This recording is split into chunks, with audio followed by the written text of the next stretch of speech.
وزیر توانائی اویس احمد لغاری نے موسمیاتی تبدیلی کی سینٹ قائمہ کمیٹی کو بریفنگ دیتے ہوئے کہا ہے کہ کوشش ہے جلد سے جلد گرین انرجی کی طرف جائیں۔ 2030 تک 60% قابل تجدید توانائی کا ٹارگٹ مقرر کیا گیا ہے۔ ذیشان یوسف زئی ہمارے ساتھ موجود ہیں۔ ذیشان، بریفنگ میں مزید کیا بتایا گیا؟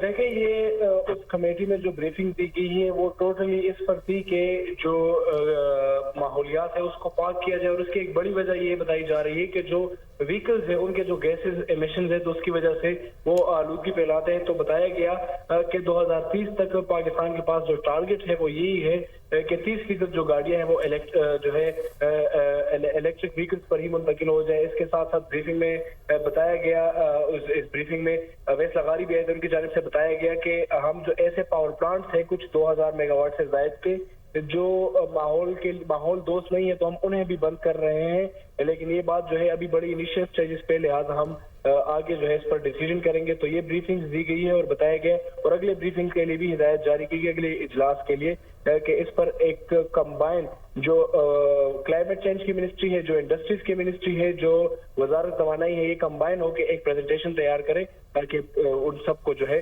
بتایا جا سکے اور سینٹ کو بھی آگاہ کیا جا سکے اور پاکستانی کے جو عوام ہے ان کو بھی آگاہ کیا جا سکے۔ جی ٹھیک ہے، بہت شکریہ ذیشان آپ کا۔